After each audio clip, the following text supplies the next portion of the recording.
Naquele tempo, respondendo Jesus, disse: Graças te dou, ó Pai, Senhor do céu e da terra, que ocultaste estas coisas aos sábios e entendidos e as revelaste aos pequeninos.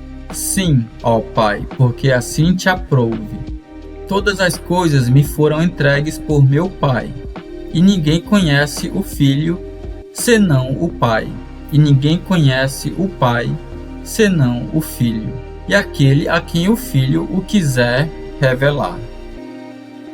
No último vídeo, vimos porque a sabedoria é justificada por seus filhos. Outras versões trazem: a sabedoria é comprovada pelas obras que a acompanham. Mateus capítulo 11, versículo 19.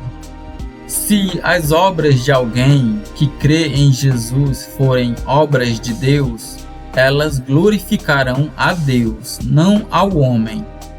Jesus dá graças ao Pai por revelar essas coisas aos pequeninos e não aos sábios e entendidos.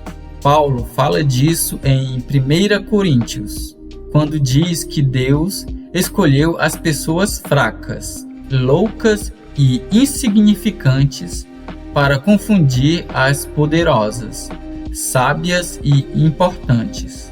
Por quê? Para que ninguém possa se gabar diante de Deus.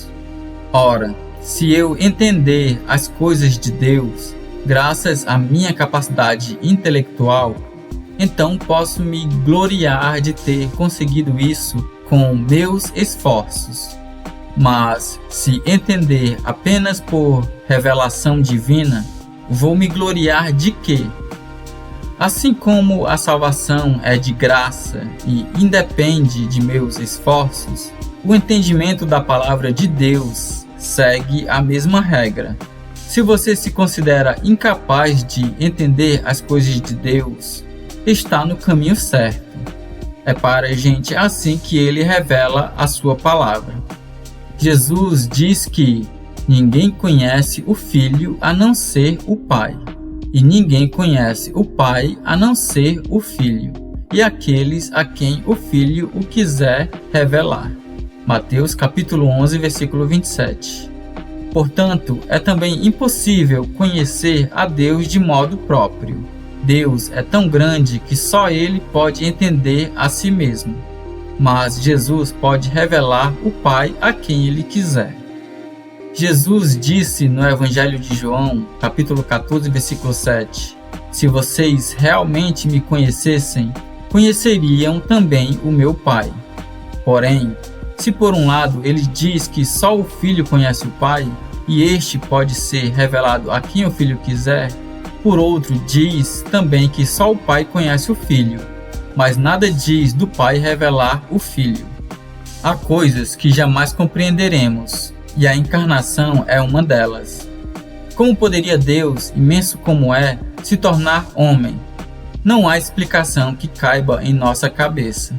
Quando andou aqui, Jesus deu breves lampejos da divindade escondida naquele corpo frágil, ao falar como Deus e não como um homem comum. Antes de Abraão nascer, eu sou, disse ele certa vez. João capítulo 8, versículo 58. Jerusalém, Jerusalém, quantas vezes eu quis reunir os seus filhos, disse ele na primeira pessoa em outra ocasião. Mateus capítulo 23, versículo 37. Sendo o Filho eterno de Deus, ele já existia bem antes de nascer aqui. É desse Jesus que estou falando, tão sublime, tão elevado, tão magnífico e mesmo assim tão acessível a ponto de dizer: venham a mim. Mateus capítulo 11, versículo 28. É o que você vai ver no próximo vídeo.